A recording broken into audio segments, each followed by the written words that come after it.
Radio, where gamers roll. www.d20radio.com.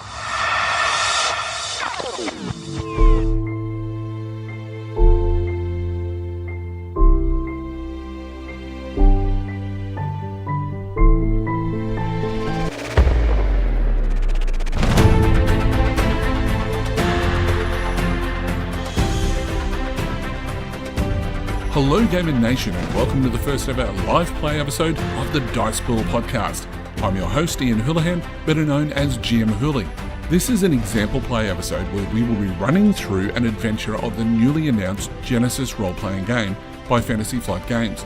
This adventure was first presented at Gen Con Indy 2017 with a system utilising the narrative dice system first seen in the Star Wars role-playing game, also by Fantasy Flight Games. Our story this episode is set in the fantasy world of Terrinoth, made famous by the Runebound and Descent board games by Fantasy Flight Games. Before we start, I should mention that the first part of this episode is spent teaching the game to a new player. We here at the Dice Pool podcast encourage you to introduce new players to your game, as we have in this episode. Our explanation is also to teach you, the listener, about this fantastic game. We always have so much fun playing this game, and after only one session, our new player was absolutely hooked, so we hope you are as well.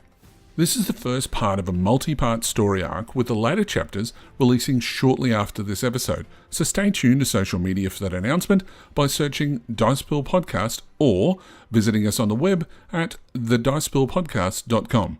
And now, onto the show. Firstly, I'd like to introduce you to my players. So we'll start around the table. I'll start with Kat.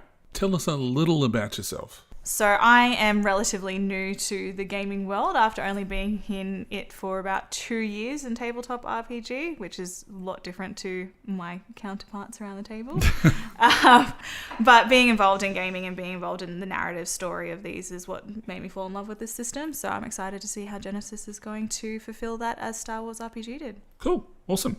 And tell us a little bit about your character. So I'm going to be playing Pathfinder Jurek tonight. He is a orc scout. He is very, very good at his brawn and survival and walking through forests in the middle of the night. That's what he loves to do. He's a very independent person who's a little bit ignorant though in the same breath, which isn't surprising given his background. He has a desire for freedom and he doesn't like the supernatural too much. So that'll be interesting to see how that plays out. But his whole shtick is that he is a forest person. He loves the grass under his feet and the sky above him. So cool. That's what he's going to be wanting. Fantastic. Okay. So the person off to my immediate left is Martin. Hello. Martin, how are you tonight? Fairly well. Very good. So tell us a little bit about you and then tell us a little bit about your character. Not much to know about me. I've been playing games on and off, running games on and off over the last nearly 20 years. So that's a long time. But a lot of fun memories are amongst that. My character is Leoric of the Book, a very scholarly fellow that is pretty analytical and prideful in and of himself. And that was shown by back in his days at the university that he got into a lot of arguments with his superiors about a lot of very varied topics and was eventually given a extended sabbatical. Right. Okay. He was thrown out of school, wasn't he? Yes. Yeah, pretty much right. Excellent. All right. Now he travels the world as an adventurer looking for hidden knowledge and all of that sort of thing. But he's terrified by the idea that he might be forgotten because of his distance from the scholarly community. Okay. Interesting. So next to you is our friend Mike. Mike, would you like to introduce yourself and your character, please? Sure. Well, my name is Michael, or Mike.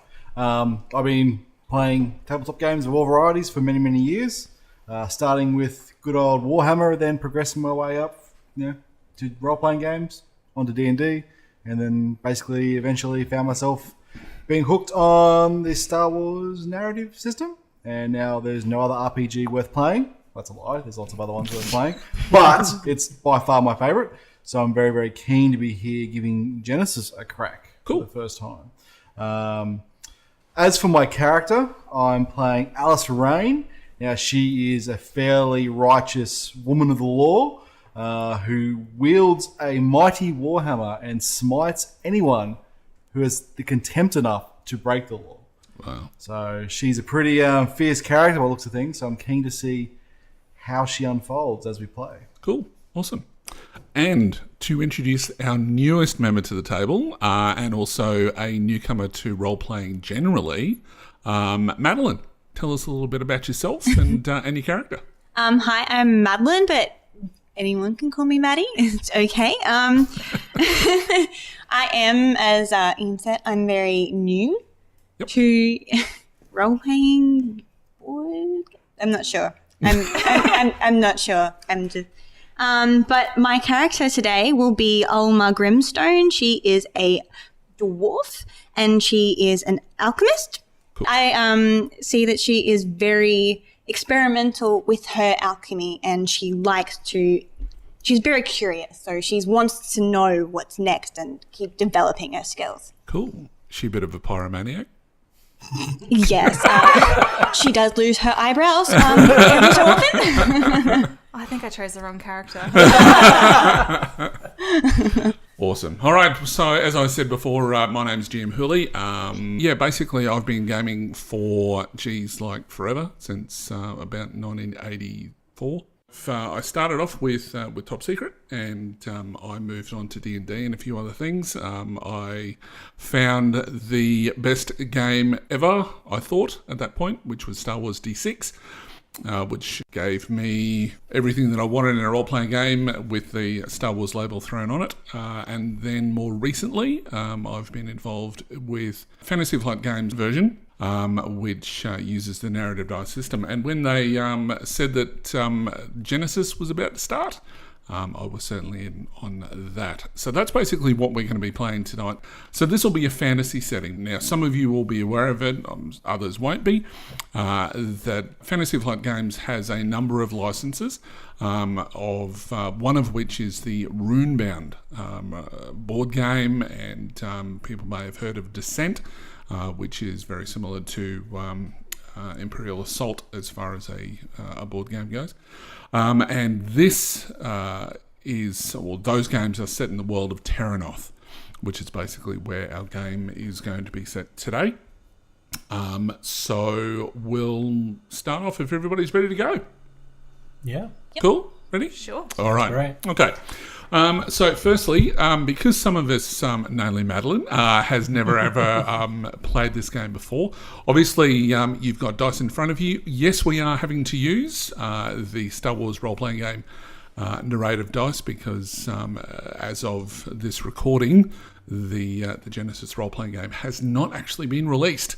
Which means that we're sort of basically using the module that was provided for Gen Con.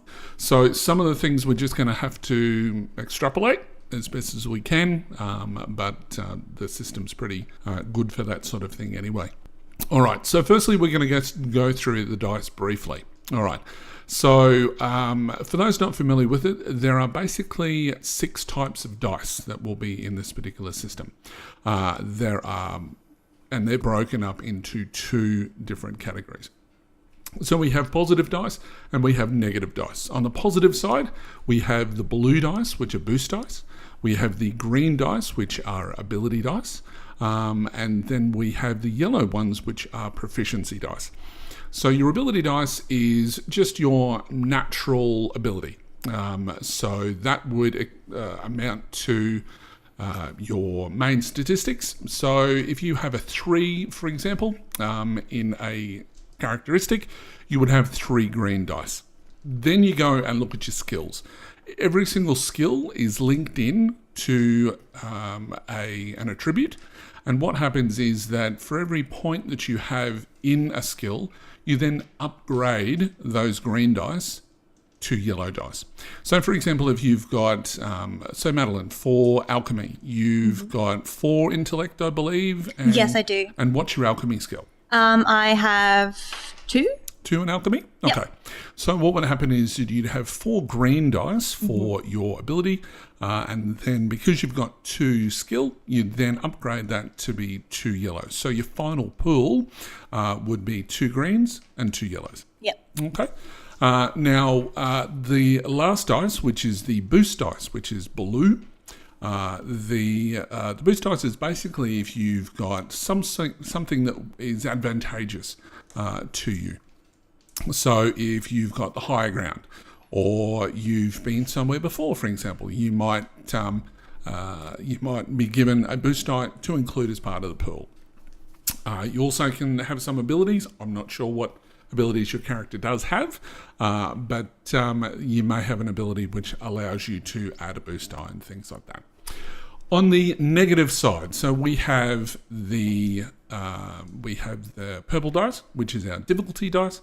We have the black dice, which is our setback die, and then we have the nasty one, which is the red one, which is called challenge die. So what that means is the purple dice. And that's when I set a difficulty for a task. If there's 1 purple dice, it will be an easy check. 2 purple dice is average, 3 is hard, 4 is daunting. Now, what happens is that if something's really hard, or I want something really nasty to happen, that I would then upgrade one of those purple dice to a red dice, which is the challenge die, which is the only dice that has the dreaded despair symbol. And I'll get into symbols in a tick. So they're basically the 2 main negative dice. The other one is the setback die. Now, the setback die is a black one, and that's when things aren't necessarily going your way. So that'll be that you're running through a crowded thoroughfare and the crowd's very dense. So you might have 2 setback die, or you're firing into the darkness, or a dim light. So that might be 1 setback die. So once you've got that pool together, based on your skill, the difficulty, and any setback or boost, you then roll that, and they have a number of symbols to give you a final result at the end. Now on the dice, there are 6 symbols, namely success, failure, advantage, threat, triumph, and despair. Success and advantages are found on the green ability dice and yellow proficiency dice, while failure and threat are found on the purple difficulty dice and the red challenge dice. The triumph can only be found on the yellow proficiency dice and the despair on the red challenge dice. Now, some of these symbols cancel each other out to provide you with a net result. The success symbol is cancelled by the failure symbol, and the advantage symbol is cancelled by the threat symbol. Triumphs and despairs are a little different though, with each having 2 distinct features. The first feature of the triumph is that it also counts as a single success symbol, while the despair also counts as a single failure symbol. That element of those symbols can be cancelled out as normal by their opposing symbols.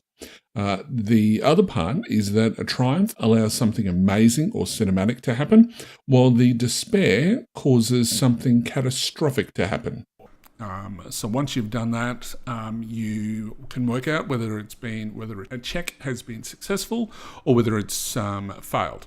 But it also might have a positive outcome as well. So you might fail on the check, but you might roll 2 advantages. So that means that, not every failure is a complete failure.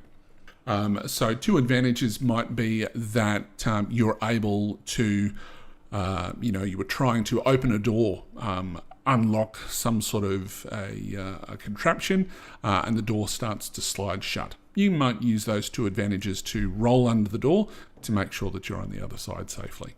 On the other hand, you've also got threat, and threat can be, a successful check, but something bad happens.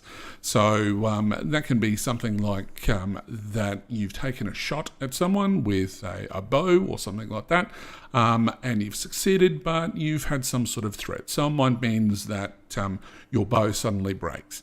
Or it might mean that the person who you've shot at, you weren't really keeping an eye on the next person who's about to attack, and so they might get a boost die or something like that. Now, the 2 last symbols, which are the main ones, which the first one is the one that you hope that you're going to get, and that's going to be a triumph symbol. Now, the triumph symbol, that is something awesome has happened.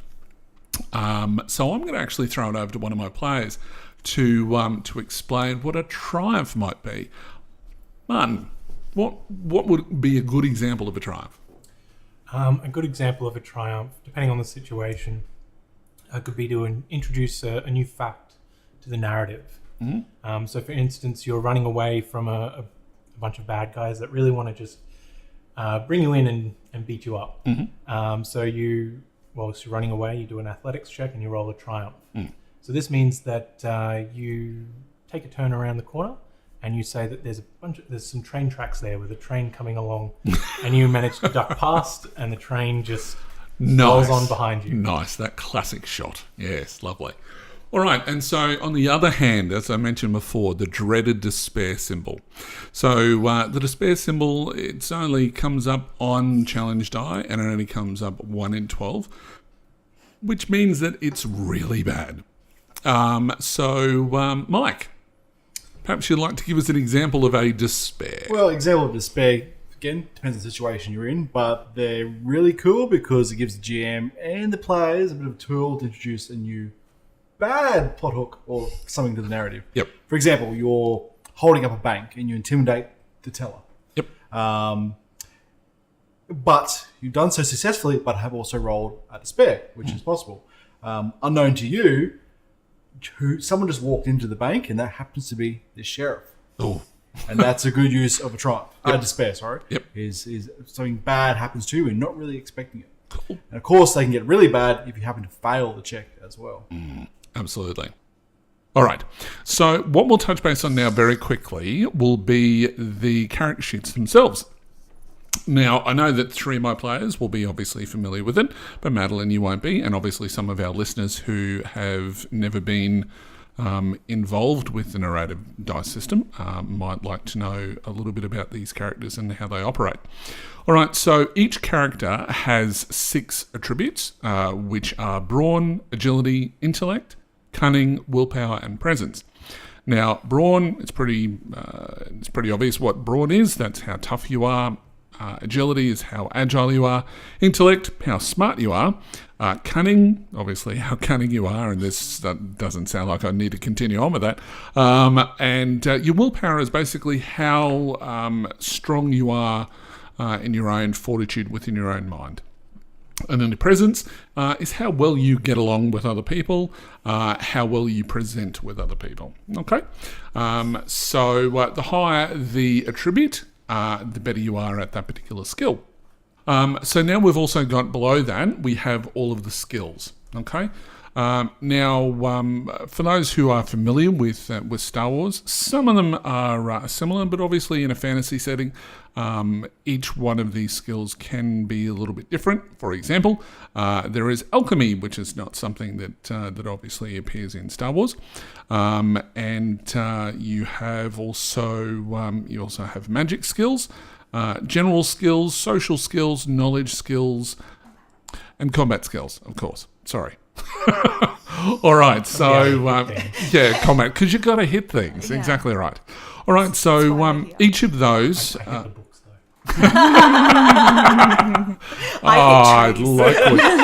I saw what you did there. All right, so each of those skills has a rank between 1 and 5. So each of those skills has links to an attribute. For example, like mechanics is intellect, perception is cunning, resilience is brawn, etc., etc. And each of those attributes will be listed next to the skill itself.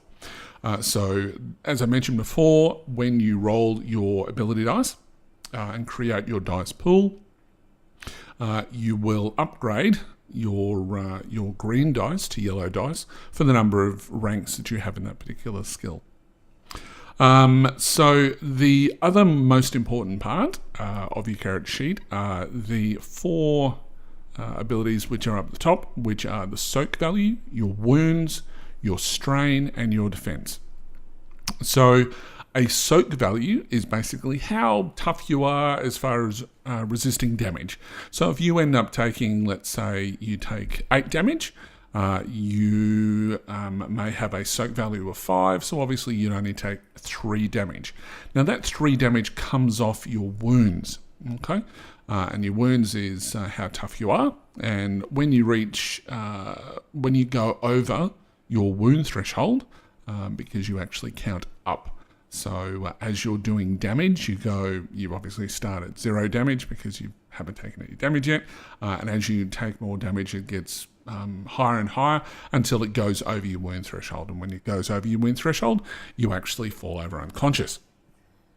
Your strain is basically, it's kind of how well you can handle situation, how hard you. That's not the word I was looking for. The stress of the situation. So if you've got a pretty high strain threshold, it basically means that you're pretty cool under fire, effectively. And you can take strain in a number of ways. If you've got non-lethal damage, so if somebody hits you over the back of the head with a sap or something like that, that you would take strain damage. Now, strain damage is different to wounds. You're not dying, but you do fall unconscious, okay? In social encounters, where you might be debating with someone or trying to, wear them down in an interrogation, that when they reach 0 strain, it basically means that they're exhausted and they're at their breaking point. Okay. Now, the last one is the defense. Now, defense is broken up into 2 areas. You have a ranged defense and you have a melee defense. Now, your ranged defense, that is obviously where you're being shot at, and your melee defense is when you're in hand-to-hand combat. That number shows the number of setback die that someone would have that's added to the pool. So, for example, I've got a character that's in front of me that has a range defense of 3. Okay, so what that means is that if you guys were firing at this particular character, you would add 3 setback die into your dice pool. Okay, and the same sort of thing with melee. If you're fighting somebody in melee and this person's got a melee defense of 4, which is insane, but that's okay. And that seems to be something which is a little bit different now. Is it too late to switch characters? So what it is, obviously with this system, in a fantasy setting, is that the melee defense is obviously for armor. Because obviously people are wearing much larger pieces of armor rather than your Star Wars where they're just wearing a flak vest or whatever else. We've got people who've got, plate mail and things like that. So obviously that's the direction that they're going with this particular type of equipment, I guess. Yeah. All right. So that's pretty much it as far as the front of the character sheet. On the back of the character sheet, we've got new things like basically your strengths, your desires, your flaws, and your fears. Now, this is just a little bit about your character, so that you know how your character might be acting in any given situation. You've also got some notes there, which is just basically your backstory, and then you have your equipment. And that will have all the stuff that you have with you to assist you in your adventures. And then down the bottom of the second page, you'll find talents and special abilities. So you'll have, this will be effectively your talents that will add to your skills and things like that, to which set you aside from every other character. Now, what I will mention as well, just above that, which is a brand new section to the character sheet, which is your heroic ability. Now, each character has a heroic ability, which you may use during the session, and these things are powered by story points. Okay, so for those people who are familiar with Star Wars, that story points are very similar to destiny points. except rather than rolling it like you do in Star Wars, what you do is for every character you have a story point, and for the GM they have a story point for themselves. This will be represented, and I'm pointing to the front of the GM screen because obviously this is a podcast and you can't see me pointing anywhere. And at the moment there are 4 character points which are on the character side, and then there's 1 GM point which is on the GM side to use. Now there is a number of ways that you can use those abilities, or use those points, should I say. One is obviously you can use that to power your abilities, but you can also do things like if you really want to succeed in a check, you can flip a story point, and that will give you an upgrade to a skill. Okay, so if you had 3 green dice, for example, and you flipped a story point, you would have 2 green and a yellow. Okay. Anybody else want to come up with some suggestions on how you would use a story point?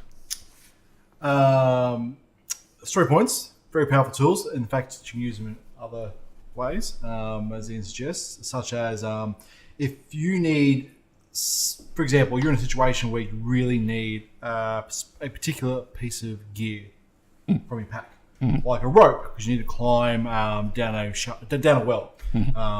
And you just happen to forget to buy a rope last time you're in town. You can spend a hero point to say, hey, look at this. I just happen to have this hemp rope in my backpack. It's been here this entire time. Didn't forget it all.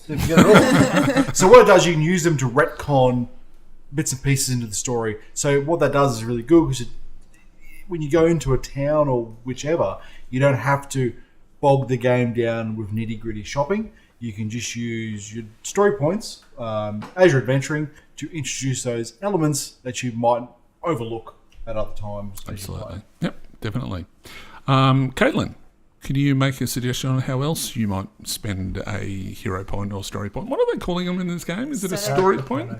So, story points. They're called story points? Okay. So, are you wanting an example in terms of how you might use one, other than in relation dice? to this? No, just anything, basically. Anything? Yeah, so we've obviously talked about that you can use it to power certain abilities, such as your heroic ability.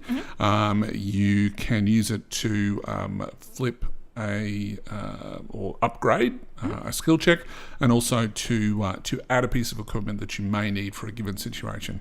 My favourite way of using the story points is actually to change the narrative in some way, Cool. or to change the environment around you in some way. Okay. So I know an example of when we were running through a forest and there was lots of things trying to get away from certain people who were chasing us, and flipping the story point, we were able to increase some creatures into the mix that came out to attack the people who were chasing us Cool. as well. So that changes the environment as well as that situation to our favour. Exactly. Cool. Awesome. So you can do that basically at any time. Now, obviously, the downside to that is that when it gets flipped over to the GM side, that does mean that I could get to use it as well. So I can do things exactly what you guys can do as far as influencing the story. I can make checks a little bit more difficult, and I mentioned before that you can turn a purple dice or a difficulty dice into a challenge dice, and that's basically what happens with that. All right, so let's talk about weapons. And the weapons are back on the front page. And they are things, because we're in a fantasy setting, chances are you're going to be using more swords and shields and things like that. So each of the items has obviously its name, what skill that it uses, how much damage it does, and then it's got this other thing which is called a crit. Okay. Now, a crit works that it's the number of advantages that you roll during a check. So if you're attacking a creature and you've rolled 2 advantages, okay, you can use that to activate a crit.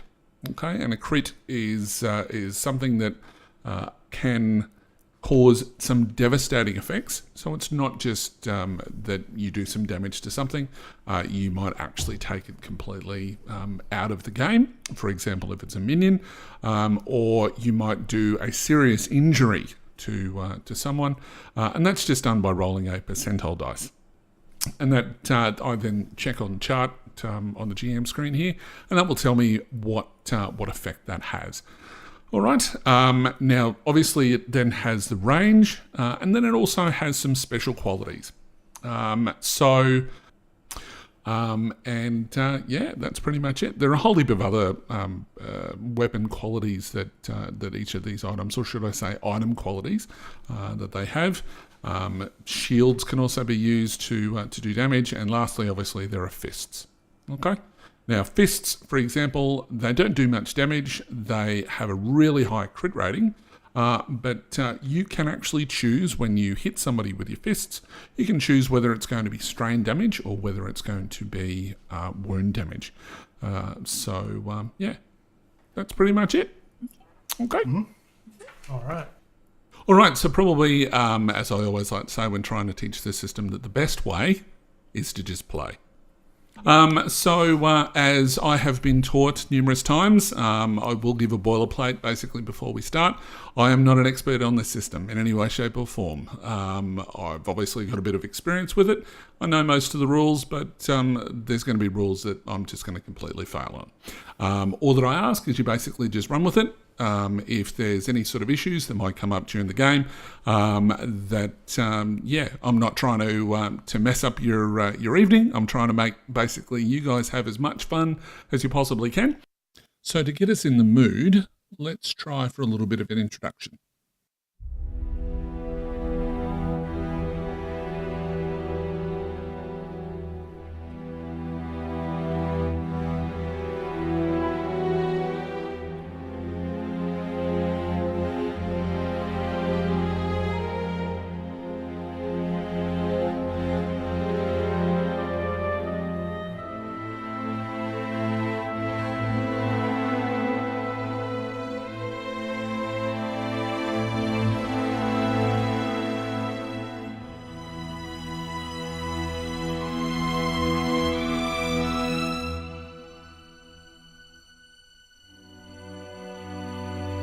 Terrinoth, in the tongue of the Elder Kings, means the land of steel.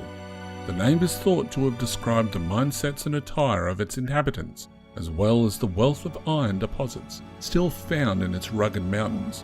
The Elder Kings are now gone, and Terrinoth is no longer strictly a kingdom. Instead, the region is divided amongst the free cities and the noble barons of the Dark One Lords. There are 13 free cities in total: Archout, Thelsvan, Tamalia, Forge, the great dwarven city, Greyhaven, the city of mages and scholarly learning, Varnalvale, Dawnsmore, Nerrick Hall, Frostgate, Riverwatch, Arhin, and Carthage. Each free city is ruled by a noble baron who is for the most part independent from the rest, but a council consisting of the barons of Terrinoth occasionally meets in Archout to discuss matters that affect Terrinoth as a whole. This council is called the Council of 13 and is the closest thing to leadership that Terrinoth has in the absence of King Darkwan. Since his disappearance during the Second Darkness, the people of the free cities whisper that King Darkwan will return someday and that he will suffer no other king to sit in his throne before he does. The superstition and legend of the Lost King forms as much part of the character of Darkwan's former kingdom as the cult of Kelos or the magistrates of the common law. Our story begins in northwest Terrinoth on a road between Tamalia and Greyhaven.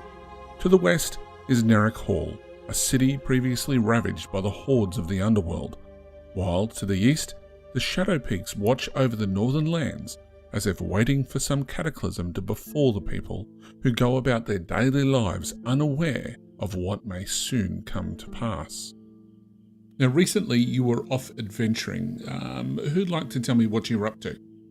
Didn't we just come back from the goblin mines under the forest mountain? Oh, look.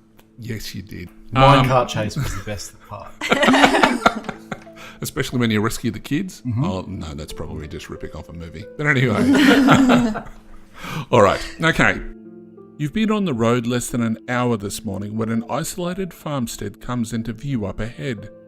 As you draw closer, it becomes clear that all is not well.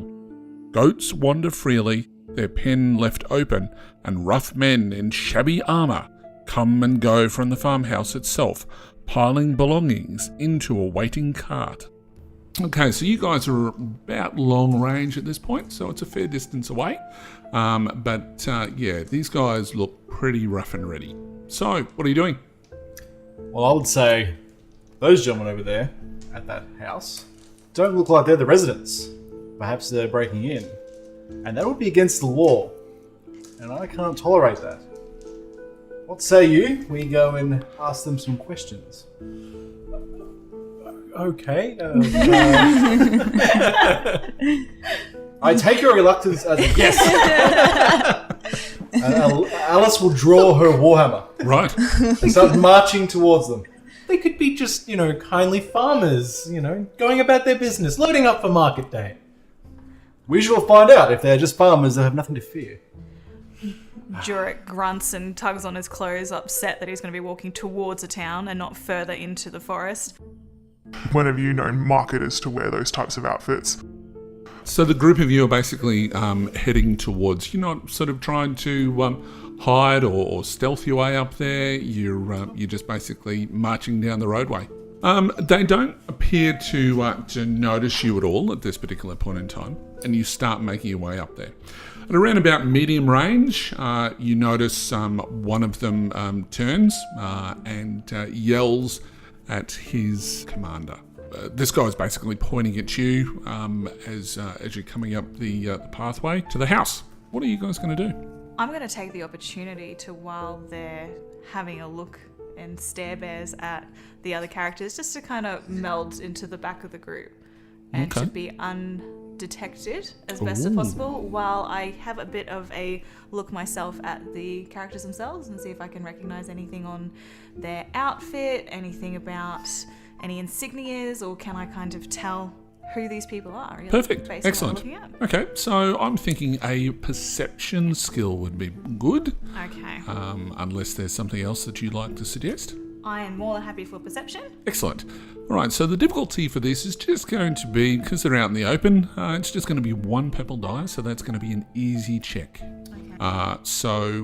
What is your perception? Because perception is under cunning, is it not? That is correct. Okay. So I currently have 2 ranks in perception. So my dice pool is going to be 1 green and 2 yellow, because I have 3 in cunning. Nice. And with 1 purple, my total dice pool is 4 dice. Excellent. Now, you're looking for details, so you're a little bit far away, so you can have a setback die, I think. Because I am at the back of the group. You are. Trying to be inconspicuous as the only orc in a group. Let's hope that's not going to be a setback. Sure. No, not at all. Not at all. Okay, let's go. Oh, nice. Ooh. Fantastic. Okay, so currently I have 2 successes, one of those being a triumph and a threat. Okay. You were looking to see what these guys were doing, or what they were, just what they look like. Is that right? For any sort of insignia that they might be carrying and that sort of thing? Yeah, I'd like to try and have an understanding of who they are, and perhaps if I have an understanding of who they are, what they might be doing in this type of circumstance. Okay. Just to get a bit of a feel of what's actually happening. Absolutely. Well, these guys don't have any insignia on them at all.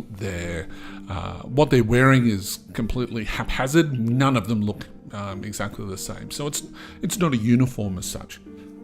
You notice that as one of them is basically coming out, that they've got what looks like a pile of linen that they're taking from the house. Yeah, that doesn't sound like bandits. No, it don't. Oh well, that depends on how good the linen is. They could good be linen. They could be fashion bandits. They They're the ones you have to worry about the most. Crime against fashion. Exactly. See, I knew GeneSys was going to push boundaries on how. Okay. So was that a use of my success and my triumph? No, that was just your success. Just my success. Okay. I'm trying to think of how to use a triumph in a perception roll like that. While you're sort of working out that, let's talk about your threat first up. Oh, sure. Let's just get that out of the way. So the threat itself, one of them seems to have taken a bit of a Fancy? No. They're actually looking at you. They're eyeing you off. Perhaps they sort of they know that you're an orc. And they don't like that. And they don't like orcs. In light of that, and from a suggestion for one of the other players around the table, I would like the person who is staring me down and not liking me. Yep. The reason other than the reason as being an orc, is that he and I recognize each other. Oh, so you know this guy. I do, and so that triumph could play in nicely to that. Like I know him from somewhere or something. Orc school or something. I don't know. Orc school.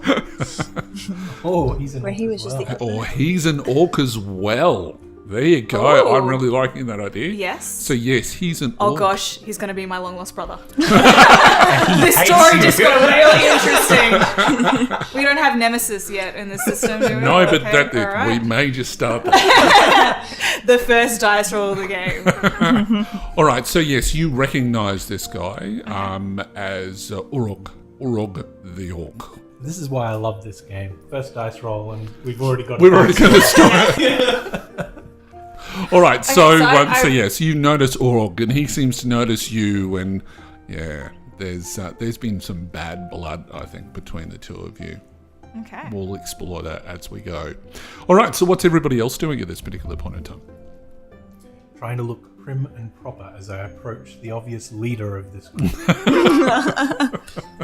I adjust my robes. Right. Stand up straight. Oh, okay. And Alice will flank Leoric Right. with her hammer hefted on her over her shoulder. And what about our dwarven friend? What would the dwarf like to do? Uma will be trying to keep up with all the tall people and trailing after them.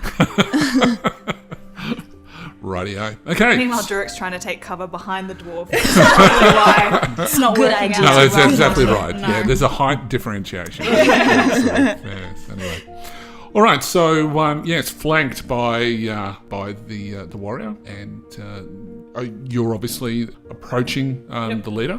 Okay, so once you get to around about short range or so, they drop what they're doing, and each of them draw swords. Steady now. Let's not get too carried away, boys. Who's in charge? One steps forward. He's a quite large man. He's dressed in what looks like a very, very tattered old trench coat type thing. He's has quite an impressive sword at his side. He hasn't drawn it like his companion says, and he steps forward. I'm in charge. Excellent. Have your men put away their weapons. Who's asking? Me. And who are you? This is my companion, Alice. Alice Rain. I'm the law around here. The law? Yes. There is no law around here. What are you talking about? There is. Standing right in front of you with a hammer hefted on its shoulder. Have your men put away their weapons now. So we can discuss this. So perhaps a We're being- coercion Yeah, we're check. definitely being coercive. Very good. All right. I am So- coercive, so this works out well. all right, you're going to make a coercion check. All right, so Are we assisting in this check with our various imposing... well, I think that the orcs are a little bit too concerned that there's a family reunion about to happen. But I do have a presence of 1. So I kind of feel that has a bit more of an air around him that's not so good. Sure. And the dwarf was basically sort of, were you drawing a weapon or anything like that at all? And I have a sling. oh, you have a sling. I have a sling and some dwarven fire bombs and bottled lightning. Throwing a firebomb up and down, going, Yeah. Sure, mess with me. That's right. Right. Okay. So definitely, from the two of you, you can add a boost dice each to assist. So Alice is rolling for her coercion check. Right. 1 yellow and 2 greens. And Right. thanks to the assistance of my comrades, Yes. 2 boost dice to further buff her chances. What we're going to say that the difficulty is here is it's going to be a purple and a challenge dice because there's a fair number of them. Now, just to give an idea of how many there are, Okay, there's 8 of them plus the person in charge. So you are a little bit outnumbered at this point. So yes, that's the check. Okay, so a net result is 2 successes and an advantage. Ooh, 2 successes and an advantage. Okay, so you've told these people to stand down. Told the person in charge to order his men to put their weapons away. He turns to his men and says, "I don't think there'll be much of a problem. Put your weapons away." Now, with that advantage, I would like to have it as this chap. He has a bit of respect for someone who has obviously it's an intimidating presence. Sure. So maybe he's a bit more respectful to us. Now he's seen that we mean what we say. So he talks. Walk the talk. Sure, absolutely. Okay. All right. So he stands down. His body language backs down a little bit. He was obviously sort of pumped up, ready for a fight. But he respects the law in that regard. Strange thing for a bandit to do. But maybe he's had dealings in the past. I suspect he enjoys having his head not caved in. He has no doubt seen a lawman do that before. So It sure. would be an improvement. Yeah. What are you intending on doing with us? Explain yourselves. This isn't your house. It's people inside. They're all dead. They don't need what they've got anymore. Doesn't give you any right to their property. The crime has been committed. Let's call it salvage fees then. And what happened to the people inside? Well, they were dead when we got here. How convenient. I don't believe him. Can I? Neither do I. Wow. I Okay, make well, some sort of sure, you can certainly make a check, a vigilance check versus their deception. I'm not very good at this. Well, see, that's the whole point of this game as well, is that you can basically do anything. It doesn't need you don't need a skill to be able to do a check. You can do massively well just because you've got, 2 green dice. Well, I actually have 3 green dice. Oh. So what would be the difficulty? The difficulty for this, I'm thinking that's just going to be 2 purple dice for his check. So that's 2 purple dice for the difficulty. All right, let's give this a go then. Oh. After all that, I succeed with 1 success and 2 advantage. Okay. He doesn't appear to be telling a lie at all. He seems to be quite sincere in what he is saying. Then he's an opportunistic vulture. Possibly, yes. They've obviously just rocked up here and they've found some dead bodies, and so they've taken, as you said before, they've taken that opportunistic approach. Yeah. To disturb a crime scene. We've unnerved them a little bit, so I have a chance to add a boost to our next check. Yeah, So absolutely. I'd like to follow up without questioning to say, well, you're obviously the first men on the scene then. What did you see? Well, you can go in and take a look, as long as you leave the stuff that we've already taken. And you can see that there's a large cart there which is just full of stuff. What does the law say on salvage? Good question. What does the law say about salvage? Well, I'm very book learned, so perhaps I can make a law check on what okay, the law is. sure. In this case. So, my check for this is actually, I have 3 yellow and a green. Jesus. No wonder you were so excited. Wow. I finally can use my book skills. My book learning. Cool, go for it. And so the difficulty for this, look, it's the area that you're in.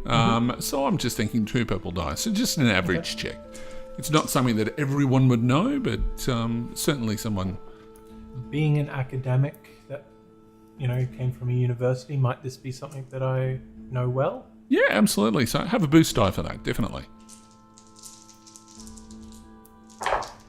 Oh, I know. So I ended up with 2 successes and 4 advantages. Wow. Wow. Okay. So you know fully well. Sorry, I also had a boost from You earlier. did. Yes, you did. Add another 2 advantages to that. Okay, so how many successes and advantages was that? 2 successes, 6 advantages. Wow. 6 Okay. advantages.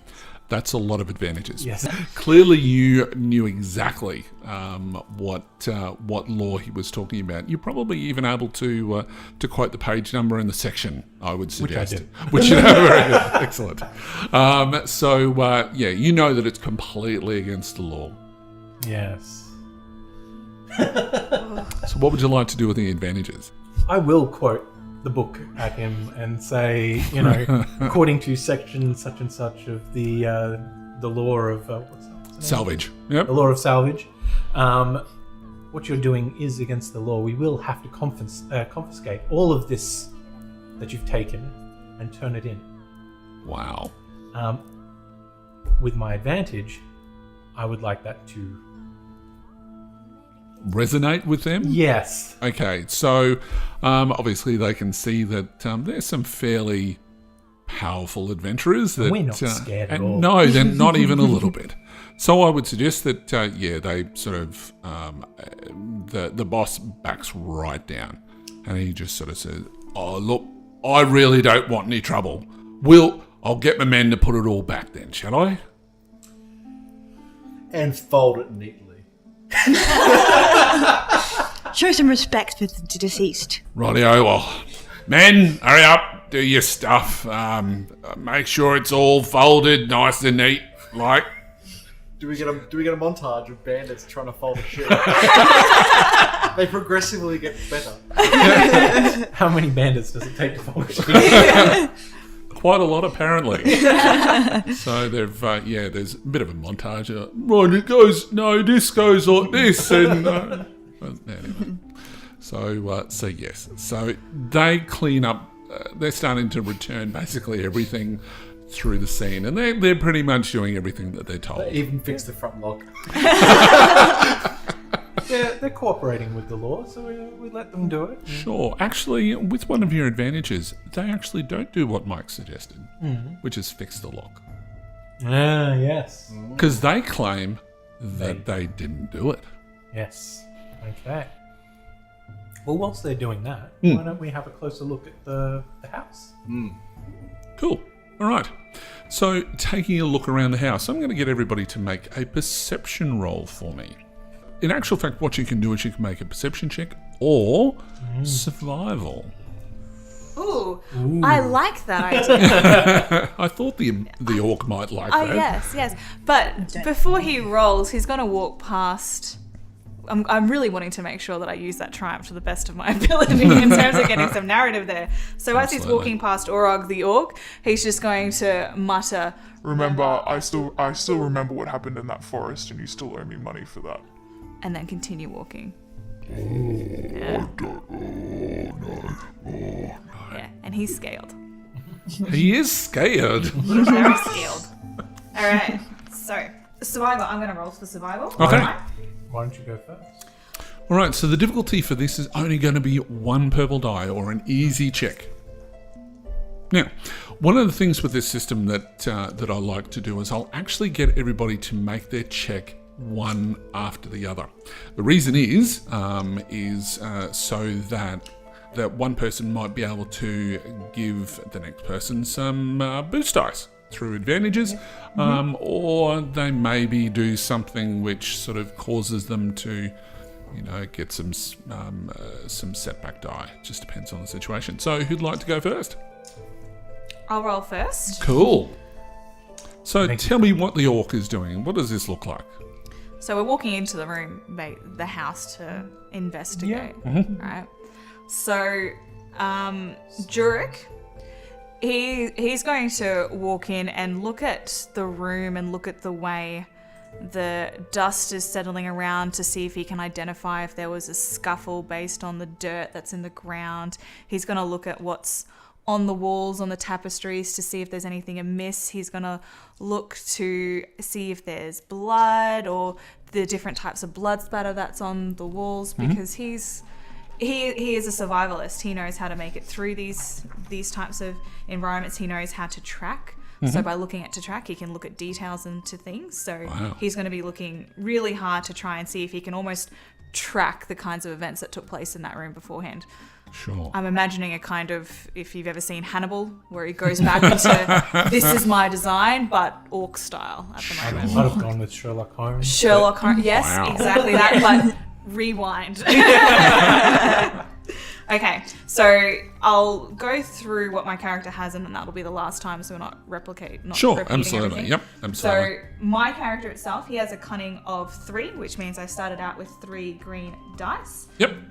Then he has 2 ranks in survival, which means I've upgraded. Oh, sorry. My cunning has 3, Yep. which means I started off with 3 green dice. Cool. I have 2 ranks in that, which means I now have those 2 of those green dice upgraded to yellows Wow. with 1 purple, and Okay. that's my dice. Now, before you do that, because this, whatever's happened, has been trampled over and whatever else by all of these bandits, so you can have a setback die as well. Do you have anything to remove some setback? I thought I did, but I'm feeling now that's just wishful thinking. Right. Yeah, wishful thinking. Okay. Stop it. No. Wow. No. Well, here we go. No. We'll be able So, to describe what happens with these sorts of do things. this, yes. So, in my dice roll, I had 2 advantages and 1. Two advantages and 1 threat, which means with ruling those out, I have 1 advantage. But unfortunately, I ended up rolling 1 failure. Yep. With 1 success and another success that happens to be a triumph. Wow. Okay. Which is probably the only triumphs I'm going to roll for the rest of this year. It's been mixed up in the first 2 dice rolls.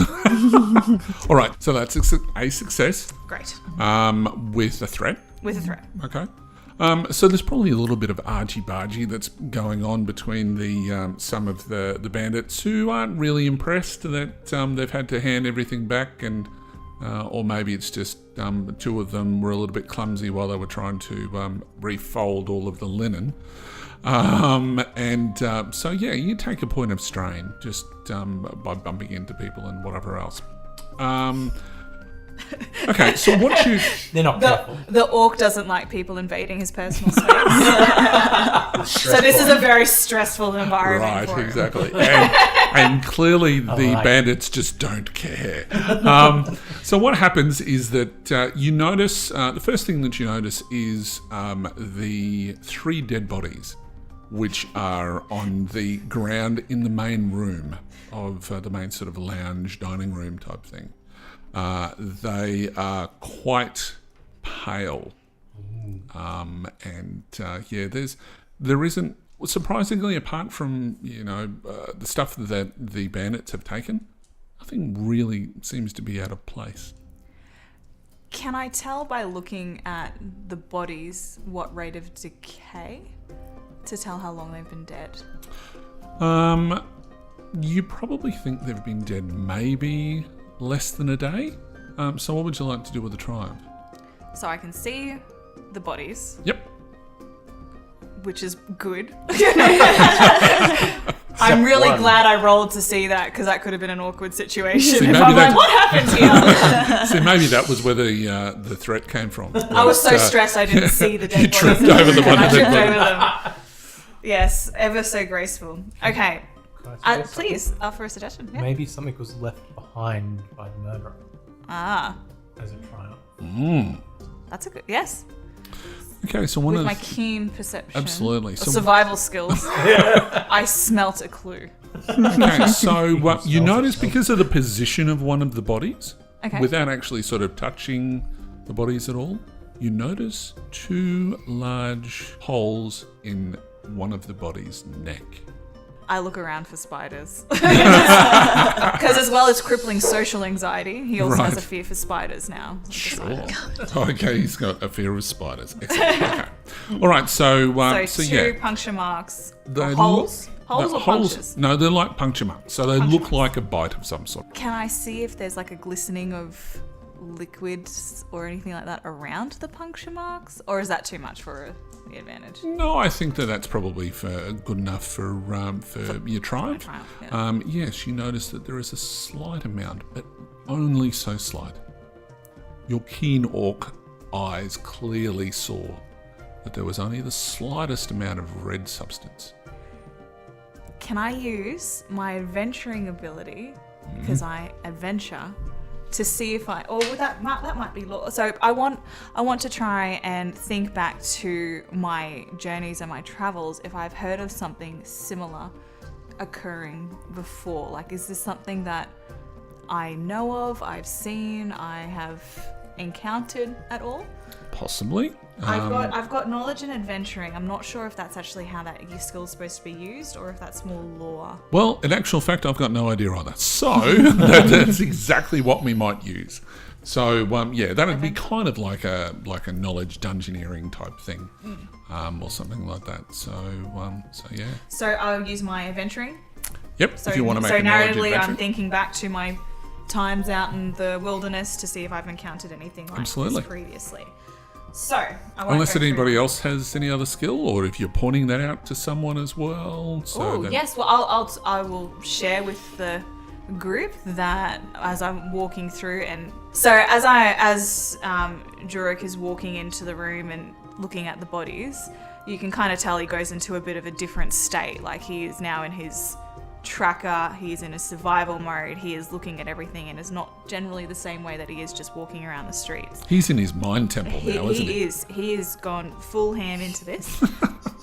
And as he starts to get closer to, you start to notice something, and then get closer to some of the other bodies, to the bodies that are there, and starts to look at the neck. And as I start to notice what's happened on the neck, I point it out to you guys and rack my brain.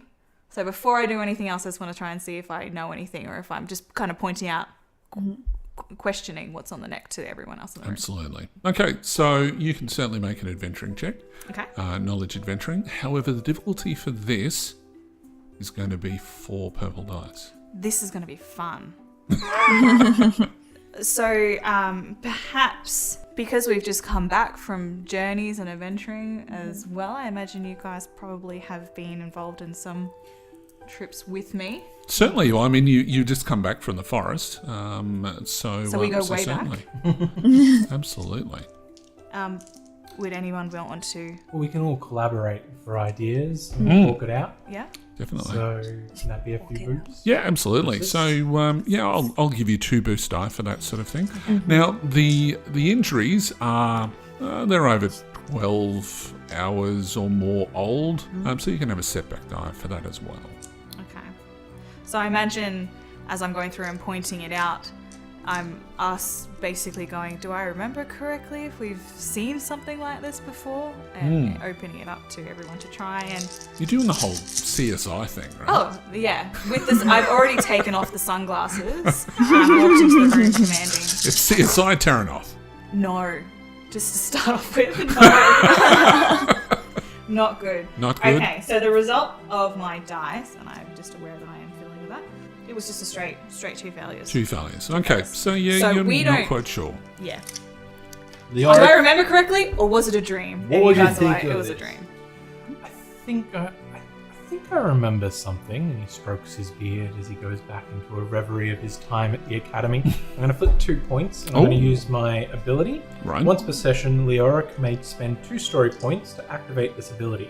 Until the end of his next turn, Leoric may learn or remember 1 important fact about the situation during his turn, and upgrades the ability of related checks once. Sure, Awesome. absolutely. That's very good.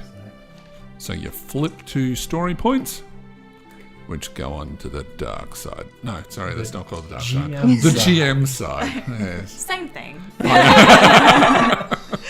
So the ability allows you to recall something Yes. about this, So I'm, what you're seeing. Mention something about it upgrades the check or something like that. So it means that I learn or remember 1 important fact. So I'm using it to say that during my time at the academy, I've read about this. Right. And so I might know what this function means. Sure. And then if I have to make any checks subsequently in the next round, Yep. I'll have an upgrade. Okay. So you notice that the marks, the puncture marks, are actually bites, a bite of sorts, and you notice that each one of the bodies has these bite marks on them. Okay. but you notice that there is a serious lack of blood coming out of them. There is a serious lack of blood everywhere. There's no blood at all. And it looks like the bodies have been completely drained. They're all pale. This is not natural. Not at all. Could I do perhaps forbidden? Oh, absolutely. Definitely. Difficulty? Difficulty for this is, I'm thinking it's going to be 4 purples. Okay. This is not certainly something that happens often at all. No, it's not. With my 2 green dice versus 4 purple dice, Alice is confident. She has... Now, if anybody knows how Mike rolls, now I know the listeners don't, but I certainly do. Yeah, he might actually pull this off. No. It's just straight up. No. It's a fail for threat. It's a fail with a threat. Okay. So yeah, at this point, you just can't put it together. Well, considering that I do have knowledge about this, yes, can I attempt this? Absolutely. So it would be forbidden. Yes. Yep. For this, I have 4 intellect and 1 forbidden knowledge. Mm-hmm. But I'm going to upgrade that again. Sure. To leave me with 2 green, 2 yellow. Mm-hmm. And what was the difficulty? The difficulty is 4 purple die. We can also upgrade. Yeah, absolutely. I think this is important enough, check. Everyone agree? Mm-hmm. So we're going to use one of our story points. Ooh, you're going to flip a story point to upgrade one of your dice from a green to a yellow. Excellent. Excellent. So that's looking really healthy. It is looking very healthy. But now that I've said that. And you're not... No, I'm not going to upgrade. All right. Oh my goodness. Oh. But I'm not sure I actually passed. Oh, really? Wow. So I've rolled 5 failures in that pool. Right. And only 3 successes. Wow. 2 of which are triumphs, though. And one for each punch. 2 advantages. Oh, sorry, 3 advantages. 3 advantages, right. So it's a failed check with 3 advantages and 2 triumphs. Excellent. Now, for the listeners at home, this is what's called a headache. So Leoric certainly has one. So yeah, you can't actually piece together what this has caused this puncture mark. Okay, but you're racking your brain. It's on the tip of your tongue, but you just can't remember what it is that may have caused this. It might be a case that there are a number of things that may cause this. You're just not quite sure. What do those triumphs and advantages look like, though? Can I throw a suggestion, Shimon? Sure. Because Oma hasn't rolled yet, perhaps your reciting of your past knowledge and whatnot sparked something in her memory. Excellent. And you could use those double triumphs to double upgrade. Ooh. She's got quite a substantial skill in this as well. Ooh. Yes. Cool. I think that is an excellent idea. Awesome. Let's do She's that. sitting quietly on the sideline. I'm reciting the titles of books that I've read, about this particular topic, medical journals and all sorts of things, and this resonates with your learning. Yes, with my medical knowledge as well. Cool. But more so my forbidden knowledge. Yeah. Okay. So the forbidden knowledge check is just 4 purple dice. Forbidden all law. So that's the... Upgrade 2 of those green dice. Oh, yeah. To yellow dice. That's it. Awesome roll. Okay. So that's going to be how many yellows? So that's 3 yellow dice. 3 yellow dice, 1 green dice, and 4 purple. Now, before Fantastic. you roll, I also rolled 3 advantages. Can I use that to give her 3 boost dice as well? I will allow that, absolutely. So Because it's basically, the very next roll. you're spending 1 advantage to give her a boost die, and then obviously 3 advantages will give 3 boost die. Absolutely. So that's awesome. And now I just roll? Yeah, absolutely. Just make a roll. This is your first roll, Oh wow! This is impressive dice pool. Good job. This is why I wait. Okay. Pressure's on. Oh, sure. Okay. Clearly, because Leoric was on. She was kill stealing Nolan, bro. All right, so what was the final check? Did you roll 6 successes? 6 advantages? Is that right? No, the final result is 3 successes, Wow. but 6 advantages, yeah. Wow. As Yeah. you come out with We the should have knowledge, taken a photo of all Leoric's the dice face you just had. turns red. Wow. Okay. So you know exactly what this is. You know that this bite mark is caused by a vampire. Yes. Of course it is. Of course it is. Oh, I would have gotten that. Yeah, you would. I just needed a little bit more time. He's just trying to get ready to mansplain you, don't listen. This entire time, the Says Oracle, I thought Jurek. you were the bookman. Turns out you're quite clearly not. I am. I'm just, as I said, I just needed a little bit more time. It's been a while since I've spoken about vampires. And the shortest person on this trip happened to have more knowledge about this than you do? I'll be outside. And you stride from the room. Excellent. All right. So, so what does your advantages look like, though? Because 6 advantages, that's insane. So tell me a little bit about what that looks like. Right. Considering I've got 6 advantages, I'm literally lost with what to do. 6 is so impressive. It's sort of almost like a triumph in its own right. Right, okay. So that's the sort of level of thing that you can do with that. Or you can break it down. So a good thing to think of is you're in this current situation, you're investigating a crime scene. Yes. You know what has Yeah. inflicted the bite marks. It's a vampire. Vampire. So if you're stuck trying to think what to use those advantages on, try and narrow it down to what other information would you find helpful in this situation? Like, for example, I don't know, what's something related to vampires that you could find? Well, maybe something about vampires. Yeah. What their Yeah, more abilities in-depth are and detail. things like Like, that. perhaps you've heard You're- rumors of a vampire haunting this area or Or something. all the like mirrors have been smashed. Yeah, you're an expert in vampire lore and know all of their weaknesses. You do. You've almost encountered one before, so you kind of know their strengths, their weaknesses, what we need to look out for, places they like to hide, Yes, I like that. which potentially can link into me finding out local areas that fit their Vampire. desired There you nesting. In go. fact, Perhaps. you're that much a vampire expert. Yeah. Alice is going to keep her eye on you because that's too much knowledge. This is forbidden law. Yes, So, that's not right. the dwarf's There's a real hidden name. The dwarf's despair real in it. name is actually Duffy. And part-time vampire slayer. Anyway, I thought her name was Vlad. all right. So Okay. you basically know a little bit more about vampires and what they do. As Mike said, you're obviously a bit of an expert. Yes. In relation to what they do. Okay, so what you know about vampires is that they have the ability to dominate. Okay, so and that may seem a little bit inappropriate, but what they do is they can take control of someone's mind. It's almost like a telepathy of such.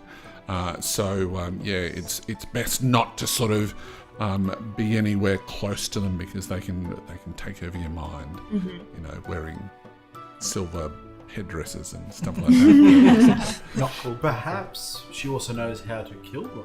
Oh yes. With my extensive knowledge of vampire With lore. your extensive knowledge, you know that they are very vulnerable to sunlight. Ooh. So they wouldn't be out right now. No, they would not be out right now. Which means they're Exactly. vulnerable. Exactly right. In fact, you know, if they, some vampires, is that when they're out and about, they can survive in the daylight, but they are very, very weakened. Okay. Lesser vampires will actually burst in flight. Okay. These ones don't sparkle. Oh my God, get out. which we all would be doing if they sparkled. Yeah. And can I say, I imagine for the rest of our journeys together, Alma's just going to be reciting facts about vampires as we're walking along. Just, did you know, by the way? Okay, so with my advantage, my knowledge, Yes. I am going to. Okay, so it's sunlight, but they're weak, but they're Yes. still allowed to be out. Yep. So what we'll be looking for is if they're still around in shaded or dark areas. Agreed. Maybe there's some caves nearby, Drew? I'm going to roll a survival. Yep, certainly. Or would that be a knowledge adventuring based on my knowledge of the local area, or would it Either be way. survival? What about just being- geography? I think either way. Geography? Even Let's knowledge not do geography. Not to do, role play and actually do role play. But which skill would Look, you? I'm happy to actually do survival geography, even perception. Well, Because you could look outdoor. Oh, look, there's some mountains or something. I don't know. And use those eyes that missed that body. Use good perception. point. Let's not do perception. Use perception. Roll a triumph. Oh look, there goes a vampire. I can do geography. He seems to be weakened. I can do geography too if need be as well. So if you tell me how you go for a check. Well, actually, because I rolled a couple of survival checks and things like that before. Why don't you give geography a go, Sure. and then perhaps if that doesn't work or well, we could feed off each other from there. Maybe Roger. we could try tracking. Difficulty? Difficulty the geography of the area. Of the geography of the area. Sort of, it's almost like a bit of a history of whether vampires have been involved in this particular area. I'm thinking 3 purple dice because it's sort of. Well, I'm not trying to be. These are legends. Yeah, I'm not trying to think of anything where vampires have been known for, but more where vampires would likely be, like dark Oh, okay. caverns, old rundown mansions, Especially in the etc. nearby area as The well. nearby Yeah. area. Well, look, if that's the question you're asking, I think that based on our extensive knowledge of vampires, that a check would not necessarily be needed. So you know that, as mentioned before, they like dark places. They don't go anywhere near light, like daylight at all, and they mainly come at night, mostly. Mostly. I realise that, but They prefer. I'm more so, do I know of any places where this could be a In good the area. stakeout place? Sure. Because what time of day is this? This is basically in the morning. Yeah. This is. So if we know they've been killed 12 hours ago, and this is morning time, it means they've only got. They would have to go to rest, so they'd actually still be quite close. Yes. That's right. Possibly, yeah. So we would be thinking like immediate surroundings almost. Possibly. Yes, but Sure. if they were killed in the morning, then they would have to have staked out in the house because it would be the day would go on, and midday is generally the hottest part of the day. True. And they would have to stake out, be in the house, and then at night they could be anywhere in the surrounding areas. Exactly Yeah. right. So they wouldn't have gone too far. Exactly. So perhaps could that be a boost, considering you're not thinking the whole map essentially? You're Yep. just So thinking you're just about the thinking area that of we've- places close by. Yeah. Absolutely. Narrow it Yep. down. Definitely.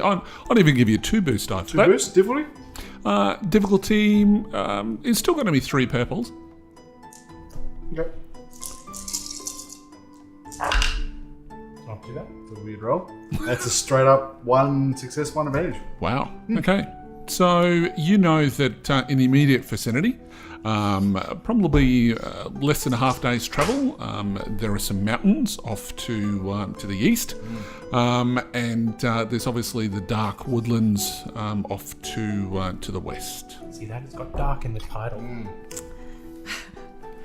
But with Why your do we keep advantage, naming though, these forts? with your advantage though, you also know that nearby there is a place which is called Mennara Hall, which is a city which has been renowned for dark dealings in the past. Narrow call. Mennara Hall.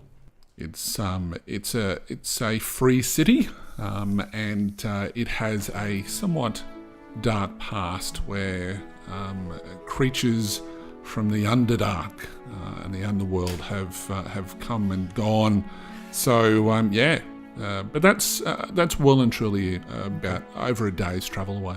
Right, and it's fairly lawless. No, now that the magistrates have taken control of Mennara Hall, it's actually quite lawful, so to speak. Okay. So this would be the closest place where we would go to report the death here and that sort of thing as well. Well, Mennara Hall, yeah, basically that sort of that is the closest place, definitely. Because we've got to have someone deal with the belongings and stuff, or the bandits are just going to come back as soon as we leave. Should we do a respectful thing and bury the bodies? perhaps burn them if we're dealing with a supernatural I've creature. already left, so Actually, now you're outside. Yeah, okay. So I'll turn to our vampire expert. What do you wish to know? Should we dispose these corpses in a natural way, burying them, or should we burn them? We need to burn them.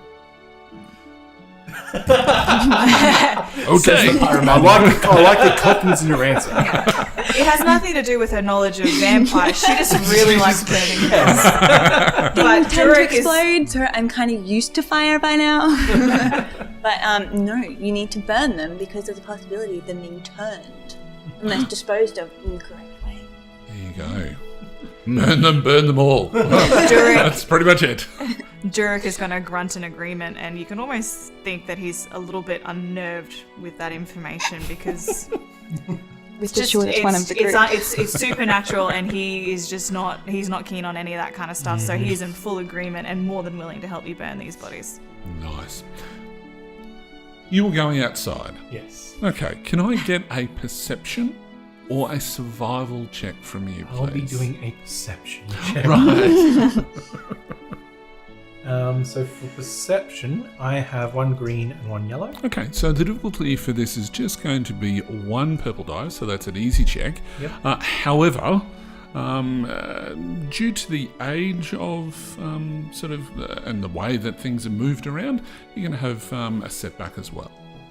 So this is just, you might casually observe something. So just while you're outside. All right. So you've stormed out of the house after being embarrassed about the fact Muttering that... the whole time.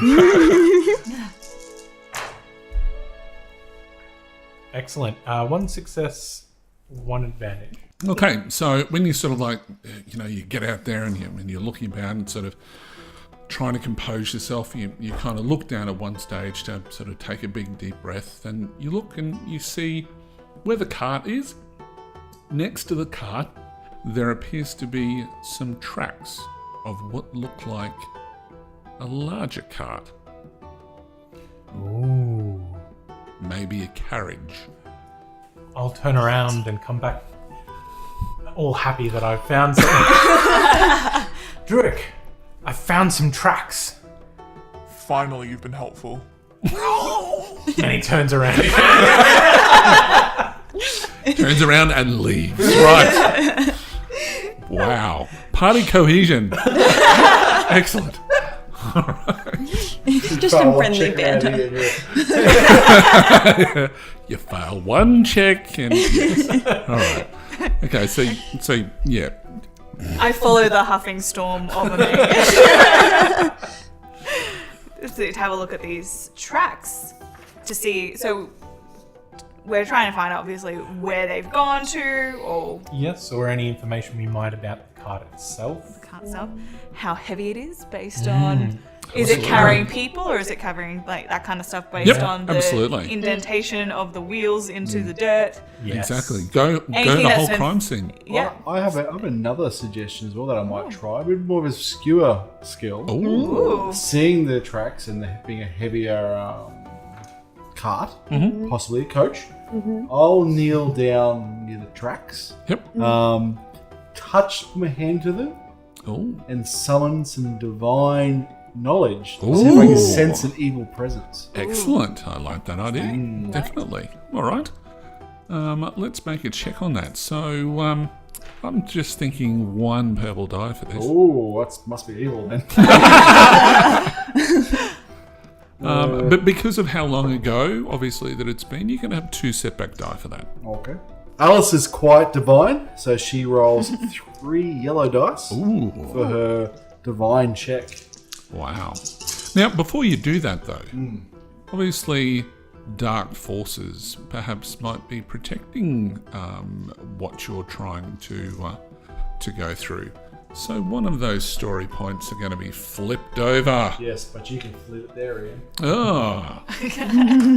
So you're going to upgrade your check as well. Is that right? Yep. Cool. Awesome. Let's do it.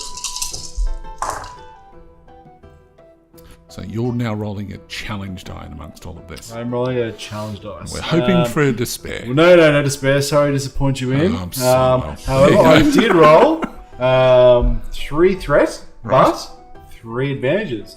So leaving me with a net total of 3 successes. Wow. Okay. So 3 successes. You touch down onto the ground, and yes, something dark and sinister has been here. Okay. This is the tracks we need to follow. This belongs to an insidious evil. That we need to follow. Why didn't remind me why I signed up with you guys? Okay. So, based on that, I'm going to concentrate even harder to make sure that I am getting all the information I possibly can Cool.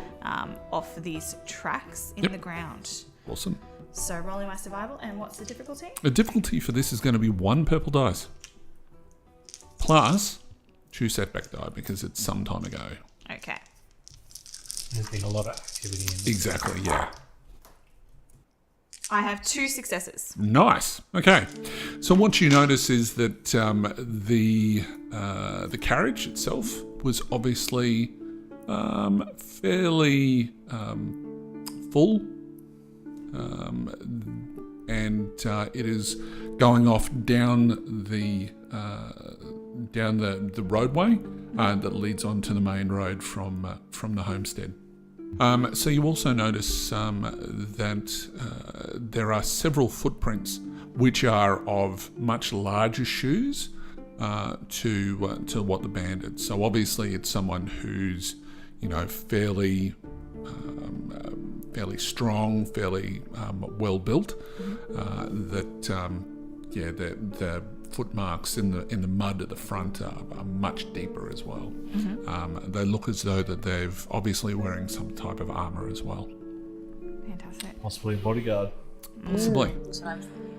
So, Jurek is currently crouched down, looking into the mud, and as he's interpreting the scene, he's letting everyone know what he's learned and found out, particularly about the guardianship that this carriage seems full carriage, whether it's full of people or materials, he's not sure, but definitely full and worth to consider.